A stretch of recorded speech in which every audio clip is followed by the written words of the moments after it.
Hello everyone, this is Tom Fox. I'm the Compliance Evangelist, and I'd like to welcome you to June's podcast series on 1 month to better investigations and internal reportings.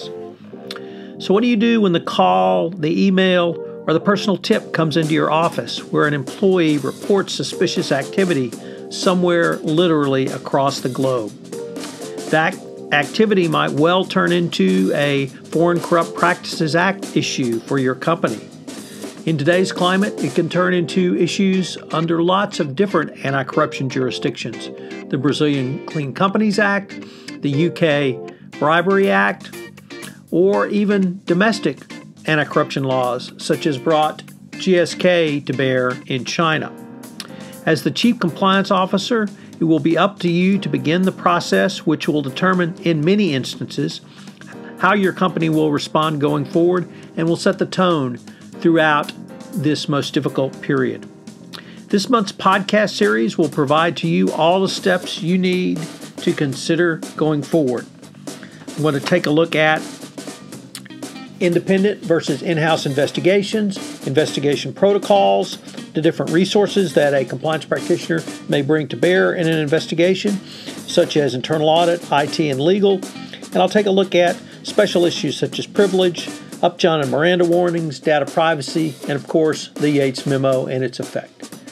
I think you will learn a lot this month if you follow this podcast series. This is Tom Fox. Thank you very much for listening to the June podcast series. Day 15, the parameters of privileges. Today I want to visit about two types of privileges that are often asserted by corporations or individuals in the context of internal investigations or investigations by outside counsel of corporations. And they are certainly related, but they are not interchangeable, and they're significantly different. So the first is the attorney-client privilege. The attorney-client privilege applies when the following 5 prongs are present. Number 1, a client is seeking legal advice or a lawyer's services. Number 2, the person to whom the communication is made is a lawyer or his or her representative. Number 3, the communication relates to a fact disclosed from a client to a lawyer. Number 4, strangers are not present. And number 5, the client requires confidentiality. The attorney work product doctrine is codified in Federal Rule Civil Procedure 26b3, and it provides a qualified protection to materials prepared by a party's counsel or their representative in anticipation of litigation. This doctrine exists because it permits lawyers with certain degree to work with a certain degree of privacy, free from unnecessary intrusion by opposing parties, and unlike the attorney-client privilege, which belongs to the client, the work product immunity privilege may be asserted by either the lawyer or the client. While the attorney-client privilege is included in the rules of evidence, the work product doctrine is included in the rules of civil procedure in the series relating to discovery. These differences were highlighted in a case from a couple of years ago involving the entity Petro Tiger. And in that case, it was an FCPA case where the company was alleged to have paid bribes to obtain certain extractive mineral concessions.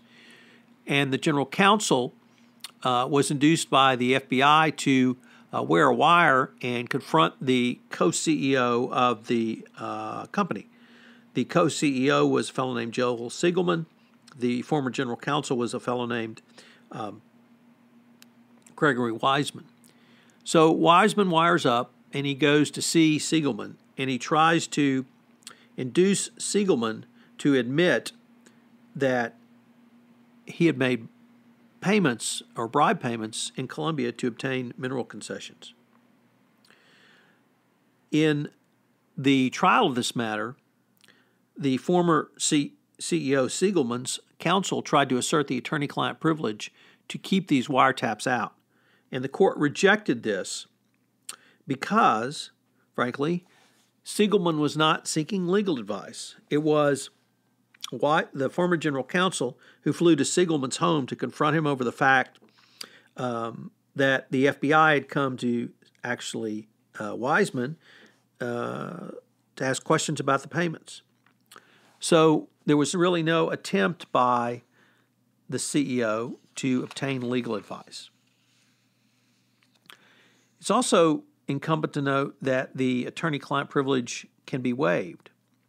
While there is a general recognition that only an authorized agent of a corporation may waive the privilege, the most frequently encountered instances of losing the privilege are through selective disclosure, such as in responding to a government investigation, supplying information to a government agency, or where the information is disclosed in certain SEC filings or other required financial disclosures. In certain circumstances, disclosures to an external corporate auditor or accounting response can also waive the privilege. Finally, any disclosure to a third party not affiliated with a lawyer or insurance disclosure may also. So the court in the Petro Tiger case distinguished between having an attorney-client relationship and having an attorney-client privilege. In an attorney-client relationship, it isn't enough to make all conversations privileged. A client needs to be seeking legal advice. And that was the first prong of the requirements for the attorney-client privilege.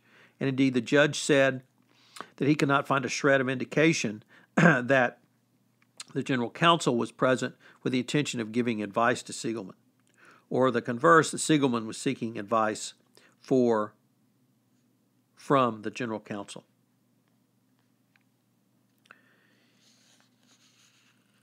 Interestingly, the trial court did not give an opinion on the question of who's the client in this situation. But as I noted before, most CEO types think of the general counsel as their personal lawyer. However, that view is misplaced, as the general counsel works for the company and that the client is the corporation. So the court did not have to reach this question. All of this led one commentator to note the attorney-client privilege is often misinterpreted as broader than it is. Certainly it's true that bad facts make bad law, and that's something that I continually harp on. Nevertheless, in the Petro Tiger case, we did not have bad facts making bad law. I think the court came to the right decision. There was an attorney-client relationship, and that fostered candor to trust, and the government may have taken advantage of that trust. Nevertheless, there was not an attorney-client privilege going forward. The attorney-client privilege is different, however, in Europe. And specifically in England, there was recently a case which I think many commentators found troubling, but it's the law in England. And in this case, England's High Court of Justice ruled that the mining group Eurasian Natural Resources Corporation must produce to the UK Serious Fraud Office documents the company claimed were privileged, including attorneys' notes of executives interviewed during the company's internal investigation. The SFO had sought the documents as part of a criminal investigation into allegations of fraud, bribery, and corruption. The court largely rejected the company's claims of legal professional privilege, or what we would call the work product doctrine, holding that the privilege does not apply when a document is not prepared for the sole or dominant purpose of conducting adversarial litigation. The company was therefore required to produce the bulk of contested documents because the court found the investigation was a fact-finding exercise. So in Europe, also, in-house counsel did not have the attorney-client privilege. So in Europe and in the UK, you need to consider what privileges you may have or may not have that are available to you in the U.S. But there was also a troubling decision recently out of the U.S. District Court for the District of Columbia, which held that public disclosure of the results of an internal investigation of the Washington Metropolitan Transit Authority resulted in a subject matter waiver of the attorney-client privilege governing the interview memorandum, which was used to compile the report. The court concluded that the interview memos did not qualify for the work product protection because even though the agency had been threatened with legal action, it waited more than 2 years to hire outside counsel to conduct the investigation, meaning it was not reasonable to assume that the entity conducted continued to believe litigation was possible, and the investigation was therefore not conducted in anticipation of litigation. So you need to respond quickly. You need to have some sort of anticipation of litigation going forward. And finally, back to Europe, in an extraordinarily troubling case, German police raided the law firm representing Mercedes-Benz and over their investigation into manipulation of diesel exhaust emissions. This shows that the prosecutors are not only taking the case seriously, but by raiding the offices of the law firm, not Mercedes-Benz, of Volkswagen, to obtain the law firm's investigative files, the privilege is not present there as well. So what are today's 3 key takeaways? Well, the first one is always note the difference between the attorney-client privilege and the work product privilege. The attorney-client privilege exists for the corporation, and the work product privilege exists for both the lawyer and the corporation. They have different requirements and can have different protections. Number 2, you have to keep the information confidential. If you release that information as part of even a required disclosure, that's going to waive the privilege. And finally, number 3, and most importantly, I think, always remember that it's different in Europe and the UK. So we've got a couple of pretty big cases with Volkswagen and the European, ENRC case, where the Serious Fraud Office was able to get the investigative work by the lawyers. So I hope you've enjoyed day 15, and I hope you will join me tomorrow for day 16 of 1 month to better investigations and reporting. This is Tom Fox again. I hope you enjoyed today's podcast.